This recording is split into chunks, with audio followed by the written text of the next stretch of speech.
नमस्कार मंडळी, मोरेताईंच्या रेसिपी चॅनलमध्ये तुमचं स्वागत आहे। आज आपण नाश्त्यासाठी ढोकळा बनवणार आहे। तर आता ढोकळ्यासाठी काय काय साहित्य लागते ते आपण बघून घेऊ। बेसन पीठ 1 वाटी घेतलेले, 1 चमचा साखर, अर्धा चमचा मीठ, अर्धा चमचाला कमी हळद आणि 1 इनोची पुडी। आता फोडणीचं साहित्य बघून घेऊ। कढीपत्ता घेतलेला आहे, साखर घेतली 1 चमचा, मीठ अर्धा चमचा, हिरवी मिरची आणि अर्ध्या लिंबाचा रस वापरणार आहे आणि पाणी पण आपण घेतलेले। आता आपण बेसन पीठ 1 वाटी घेतलं होतं, त्याला चाळून घेतलेलं आहे। आता त्याच्यात साखर टाकू, मीठ, हळद, आता याला मिक्स करून घेऊ। आता आपण मिक्स करून घेतले पिठाला।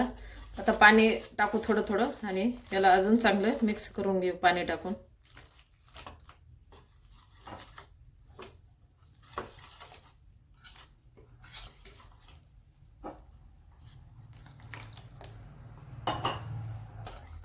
आता आपण बेसन पीठ असं भिजून घेतलेलं आहे।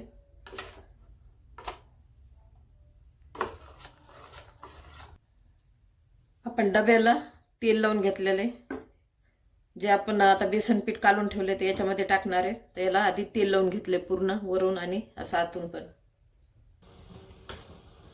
आपण आता इनो याच्यामध्ये टाकून घेऊ आणि एका कढईमध्ये आपण पाणी गरम करायला पण ठेवलंय। लगेच इनो टाकला आणि कालवलं की लगेच आपण ठेवणार आहे।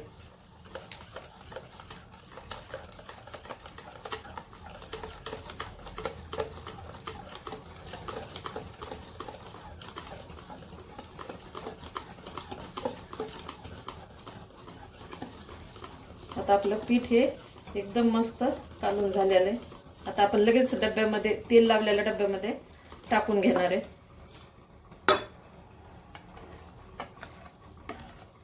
त्याला जरा फास्ट करायचं, वेळ नाही, म्हणजे एकदम वेळेवर याला पटकन टाकायचं इनो। आता आपण कढईमध्ये क्या पाणी ठेवलं होतं गरम करायला, त्याच्यात एक जाळी ठेवलेली कुकरच्या डब्यात, याची कुकर मधली। आता हा डब्बा आपण आणि पाण्याला एकदम उकळी येऊ द्यायची आणि नंतर डब्बा ठेवायचा। आता परत ह्या ताटाने झाकण ठेवू, याला 20 मिनिटं आपण थोडंसं कमी गॅसवर 20 मिनिटासाठी ठेवून देऊ। आता 20 मिनिटं झालेले, आपण आता गॅस बंद करू आणि ताट काढू। ढोकळा आपला मस्त जाळीदार होणार आहे, तयार झालेला आहे। आता काढून याला थंड करायला ठेवते आणि मग फोडणीची तयारी करू आपण। आता आपण फोडणी देणार आहे। गॅस पेटून मी एक पॅन ठेवलेला आहे, तेल टाकले, तेल गरम झाले। आपण आता 1 चमचा मोहरी टाकू, मिरची थोडी उभी कापून घेतलेली, कढीपत्ता टाकू,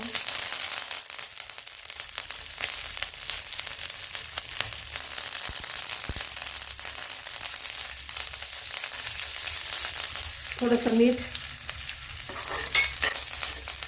थोडीशी साखर,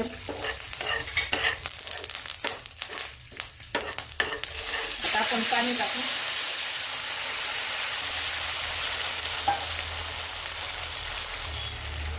अर्धा लिंबू रस टाकू।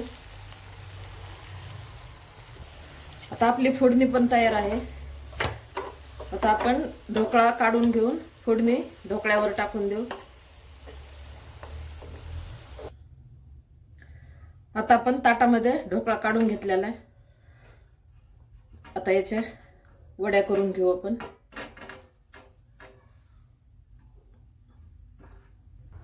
आता आपण कापून घेतलेला ढोकळा, आता हे फोडणीचं आहे ना पाणी टाकू याच्यामध्ये।